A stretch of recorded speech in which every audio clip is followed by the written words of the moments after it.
নতুন রেসিপি নিয়ে হাজির হলাম। আজকে আমি একদম রেস্টুরেন্ট স্টাইলে চিকেন উইংস ফ্রাইয়ের রেসিপিটা আপনাদের সাথে শেয়ার করব। এভাবে ঘরোয়াভাবে যদি তৈরি করতে পারেন তাহলে আর রেস্টুরেন্টে যেতে হবে না। সেভাবে আমি আজকে আপনাদের সাথে শেয়ার করব। এখানে আমি কিছু চিকেন উইংস নিয়েছি। আমি চিকেন উইংসটা ভালো করে ধুয়ে ঝর্ণা দিয়ে নিয়েছি। স্বাদ মতো লবণ দিয়ে দিলাম। এখানে লবণের পরিমাণটা একটু কমিয়ে দিতে হবে, কারণ এখানে সয়া সসটা দিব। সয়া সসে প্রচুর পরিমাণ লবণ থাকে। এখানে 1.5 চা চামচ সয়া সস দিয়ে দিলাম। 1 চা চামচ আদা ও রসুন বাটা দিয়ে দিলাম। এখানে আমি 1 চা চামচ মরিচের গুঁড়োটা দিয়ে দিলাম। এখানে আমি 1 চা চামচ জিরার গুঁড়ো দিয়ে দিলাম। এখন আমি একটু ভালো করে মেখে নিব।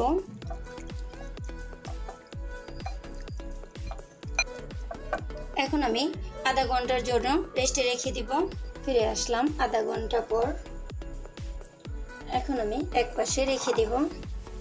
এখানে আমি 1 কাপ ময়দা নিয়েছি। এখানে আমি হাফ কাপ কর্নফ্লাওয়ার নিয়েছি। আমি 1 কাপ ময়দা আর হাফ কাপ কর্নফ্লাওয়ার নিয়েছি। 1 চা চামচ চাট মশলা দিয়ে দিলাম। স্বাদ মতো লবণ দিয়ে দিলাম। হাফ চা চামচ শুকনো মরিচের গুঁড়ো দিয়ে দিলাম। হাফ চা চামচ জিরার গুঁড়ো দিয়ে দিলাম।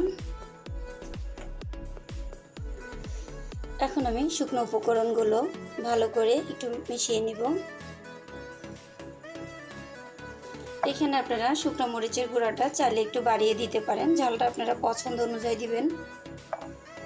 এখন আমি মেখে নিয়েছি। এখানে আমি একটু ফ্রেশ পানি নিয়েছি। এখন আমি ময়দার পর উইংসগুলো নিয়ে একটু আলতো হাতে চেপে চেপে ময়দাটা লাগিয়ে নেব।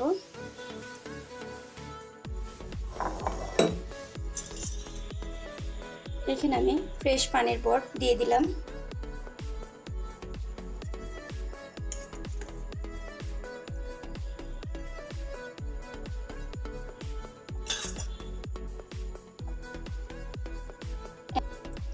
এখন আমি আবার ময়দাতে ডিপ করে নিব।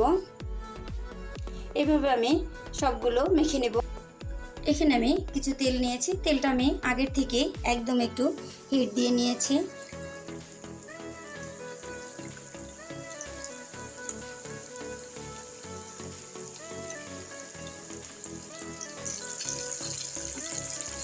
এক্ষেত্রে আমি চুলার আঁচটা একদম মিডিয়ামে রেখেছি।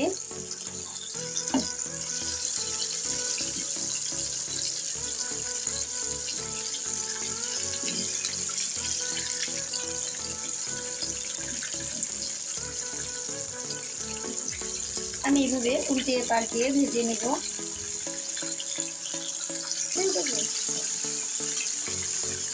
এখন আমি এরকম কালারটা করে ভেজে নিয়েছি। আপনারা চাইলে একটু হালকা কালার করেও ভেজে নিতে পারেন, অথবা একটু ডিপ কালার করেও ভেজে নিতে পারেন।